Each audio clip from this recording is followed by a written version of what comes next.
हस्तिनापुर में श्री आदिवीर विद्याश्री अंतर्राष्ट्रीय charitable trust आश्रम में स्थापित विश्व की अनुपम कृति त्रिनेत्रधारी 1008 भगवान श्री आदिनाथ प्रभु के श्री चरणों को समर्पित परम पूज्य श्वेत पिच्छाचार्य समाधिस्थ आचार्य श्री विद्यानंद जी मुनिराज की सुयोग्य शिष्या पूज्य समाधि साधिका नमोकार ध्यानी गणिनी आरिका श्री विद्याश्री माताजी का जन्म सन 1963 में मध्य प्रदेश स्थित विद्वानों की नगरी टीकमगढ़ में हुआ था। पूज्य आरिका श्री विद्याश्री माताजी उनकी गृहस्थ जीवन की जुड़वा बहन है। पूज्य गुरुमां अपनी उम्र के काफी आगे के पायदानों पर पहुंचने के बाद भी अथक अविरल रूप से कठिन साधना करते हुए मोक्ष मार्ग की ओर प्रशस्त रहीं और उनकी करुणाएं देखते हुए हर किसी को ऐसा प्रतीत होता कि अपने साथ साथ अनेक संसारी जीवों के लिए मोक्ष का मार्ग प्रशस्त करना उनका परम लक्ष्य है। और ये सब हो भी क्यों ना, क्योंकि पूज्य आरिका श्री विद्याश्री जैन जगत की श्रेष्ठ आरिकाओं में से एक थीं। तभी तो इनकी धर्म के प्रति निष्ठा और समर्पण को देखकर कालांतर में इन्हें पूज्य राष्ट्र संत आचार्य श्री विद्यानंद जी महाराज ने गणिनी पद से विभूषित किया। उम्र बढ़ने के साथ ही पूज्य आरिका श्री का शरीर शिथिल होने लगा और लगातार स्वास्थ्य में गिरावट होने के फलस्वरूप 8 मई 2021 को अपने नश्वर शरीर का ममत्व त्यागते हुए पूज्य गुरुमां ने जीवन की अंतिम बेला में आधि व्याधि और उपाधि से मुक्त होकर शांत भाव से इस नश्वर जगत का परित्याग कर दिया। शरीर का परिणाम जब तक है तब तक है, हो जाना है तो कोई बचा नहीं सकता। जीवन भर आपने सबका खूब भला किया माता जी। अंत समय जीवन के अब अंत समय है। दिगंबर जैन आरिका परंपरा की ये उत्कृष्ट परिणति थी। आपका पार्थिव शरीर भले ही विसर्जित हो गया हो, परंतु आपके ज्ञान और वैराग्य की ज्योति निरंतर प्रकाशित होती रहेगी और आने वाले हर साधक का मार्ग आलोकित करती रहेगी। पूज्य गुरुमां नमोकार ध्यानी गणिनी आरिका श्री विद्याश्री माताजी के श्री चरणों में शत शत नमन, कोटि कोटि वंदन। श्रद्धांजलि गुरुमां गणिनी आरिका विद्याश्री के चरणों में आपने 7 करोड़ाधिक जप किए जीवन में और 3 लाख सुगंधित पुष्प अर्पित जिन चरणों में तीर्थंकर प्रकृति बहुपुण्य कमाया। कलिकाल पंचम में देवों ने आकराई समाधि, रम गई निज आत्म में। आहार त्यागा पद त्यागा, सिद्धियां त्यागी क्षण में। अंतिम उपदेश आशीष दिया, रम गई नमोकार धुन में। निर्विकल्प समाधि कर स्त्री पर्याय छेद पहुंची स्वर्गन में। जय जिनेंद्र बंधुओं, स्वागत है आप सभी का इस विशेष प्रस्तुति श्रृंखला में, जिसमें आप लगातार देख रहे हैं तीर्थ भूमि हस्तिनापुर उत्तर प्रदेश में 14वीं बार आयोजित 41 दिवसीय ओमकारमय नमोकार विधान एवं जप अनुष्ठान के दुर्लभ दृश्य। आज आप देखने जा रहे हैं इस महामंगल विधान के 22वें दिन के मंगलमय दृश्य। प्रतिदिन की तरह आयोजन के 22वें दिन भी प्रातःकाल सभी भक्तों ने पूर्ण मनोयोग से भगवान आदिनाथ जी की भव्य प्रतिमा जी का मंगल अभिषेक किया। आज प्रभु नमन करेंगे। धवल मंगल गान रवा कुलई जिन ग्रहे अभिषेक माम यजई। ओम ह्रीं अभिषेकांते विशिवादि विभ्रांते भगवान के माथे पे जल डारा किताई जला दी पाम दिशा और हम सम तम पम। अभिषेक के उपरांत इंद्र भैया जी ने अपनी मधुर आवाज में शांति धारा संपन्न कराई।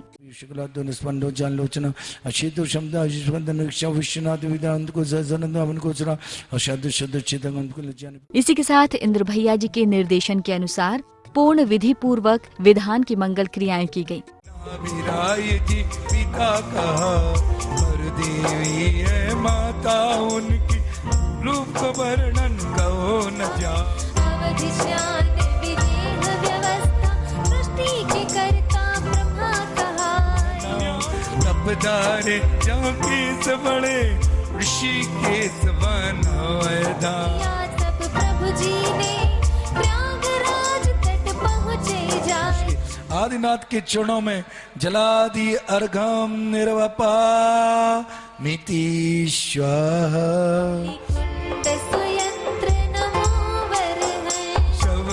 ओम नमो यंतरामरत परमेष्टि अक्षय पद प्रातः सिता निर्पामति स्वाहा नमो बीजाक्षराय नमः सिद्ध परमेष्टि अर्घम निर्वपामिति स्वाहा सिद्ध परमेष्टि अर्घम निर्वपामिति स्वाहा। ऐसे सुमंगल अवसर पर पूज्य माता जी ने अपनी मंगलवाणी से भक्तों का कल्याण किया। पंच परमेष्टि भगवान की जय। परम पूज्य राष्ट्र संत विद्यानंद जी महाराज की जय। परम पूज्य गणियार का विद्या श्री माता जी की जय। कल अपना आया था कि लोभी व्यक्ति अपने धन में आसक्त होने के कारण, धन की गृद्धता होने के कारण वह विपत्तियों को नहीं देखता है।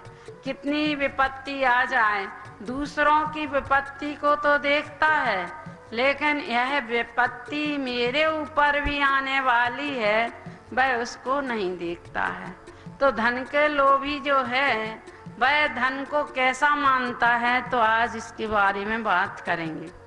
क्या कहते हैं, आयुर्वेदी क्षयोत्कर्ष हेतुष कालस निर्गमम वांछितम धनिनम इष्टम जीविताम सतराम धनम। क्या कहते हैं कि आयु समय निकलता जा रहा है, आयु क्षीण होती जा रही है और धन की वृद्धि होती जा रही है। जो धन को चाहे, धनिनाम वांछितम, जो धन को चाहते हैं, ऐसे धनिक लोग अपने जीवन से भी महत्वपूर्ण क्या करते हैं, जीवन के से भी अधिक प्यार धन से करते हैं। कहते हैं भैया यह जीवन जो मनुष्य भाव मिला है वह बहुत बहुत बहुमूल्य है, एक एक क्षण उसका बहुमूल्य है।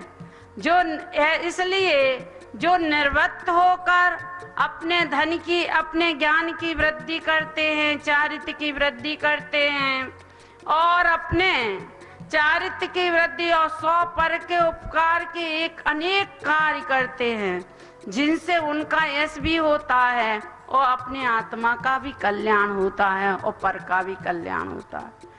जो अपने आत्मा का चिंतन करता है, आत्मा का ध्यान करता है और जो आत्मा का अनुभव करता है, कहते हैं भाई वही विवेकी है और वह निरंतर अपने एक एक क्षण को, प्रति पल एक एक पल को अपना सदुपयोग करता है, व्यर्थ नहीं होने देता है, व्यर्थ का फिजूल का खर्च नहीं करता है, फिजूल में अपने गप्पा सड़ाका नहीं लगाता है। कहते हैं राग देश करतार कथा कभू न सुनीजे कभू ना सुनीजे, माने न करीजे न सुनीजे, उसमें अपने समय को व्यर्थ नहीं खोता है। तो कहते हैं एक एक क्षण अपनी जो आत्मा की निधि है रत्नात्रय, उस निधि को बढ़ाने का निरंतर प्रयत्न करता है। और जो इस आत्मा की कीमत नहीं समझता है, जो आत्मा का महत्व नहीं समझता है, वह क्या करता है, कहते हैं निरंतर धन की वृद्धि के लिए प्रयास करता रहता है। कैसा, कहते समय निकलता जा रहा है तो वो सोचता है कि चलो बढ़िया है, जो ब्याज में दिया है पैसा वह उसकी वृद्धि हो रही, आमदनी अच्छी होगी, ये 5 साल निकल जाएंगे तो दूने हो जाएंगे। वास्तव में जो ब्याज का काम करते हैं ना, एक सेठ जी थे बहुत ब्याज का काम करते थे, तबीयत खराब हो गई, मरणासन पड़े हुए थे, तो उनके पुत्रों ने कहा कि पिताजी अब जिंदगी का तो कोई भरोसा है नहीं है, तुम कम से कम राम राम तो जप लो, कुछ नहीं जपो तो राम राम तो जप। कहते अच्छा वो रामदास जिसके पास हमारे 50,000 रुपया रखे हैं, उसे अपने 50,000 रुपया देना है, उसके मैं ब्याज के वसूल कर लेना। अब वो बड़ा बेटा सोचता है ये तो गड़बड़ हो गया। अब छोटा कहता चलो राम का नाम नहीं लो, भगवान का नाम तो लो, कोई भी भगवान का नाम। कहते अरे भगवान दास कहते भगवान दास के पास भी मेरा 20,000 रुपया पड़ा, उसका भी वसूल कर लेना। तो जो जिंदगी भर जो करा है वो ही याद आता है मरण के समय, सारा हिसाब किताब होता है क्लियर। तो कहने का अभिप्राय यह है कि जो धन को चाहने वाले हैं वह जीवन से भी अधिक, जितना समय निकलता जा रहा है उतनी आयु घटती जा रही है, लेकिन धन की वृद्धि की ओर तो उसका लक्ष्य है। अपने प्राण का विनाश जो हो रहा है उसकी वो लक्ष्य नहीं है। कहते हैं वह आत्मा से विमुख होकर धन को ही सब कुछ मान बैठा है। कहते इतनी विलासता में उसका जीवन डूब चुका है, क्योंकि मनुष्य तो एक सामाजिक प्राणी होता है, उसका भी अपना स्तर होता है, सबका एक सा स्तर हो जाए ये तो कोई संभव है नहीं। कहते हैं उसका जो आज जो उस व्यक्ति का स्तर विलासता से और भौतिकता से नापा जा रहा कि इसके विलासिक और भौतिक सामग्री कितनी है, और जितना जितना वो अपना ऊपर स्तर बढ़ाने की कोशिश करता है उतना उतना ही अधिक विलासता की सामग्री एकत्रित करता जाता है, और जितनी एकत्रित करता जाता है वह उतना ही विलासी होता जाता है। और जब यह विलासता उसके जीवन में हावी होती है तो कहते विवेक के ऊपर पर्दा पड़ जाता है, आत्मबोध समाप्त हो जाता, कुछ भी उसके साथ नहीं रहता।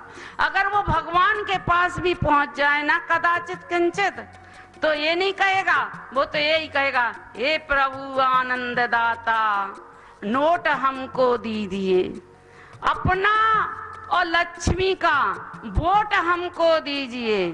हे प्रभु बुद्धि ऐसी दें कि एक का ढाई करें, जोड़ जोड़ मर जाएं, पर एक खर्च एक पाई ना करें।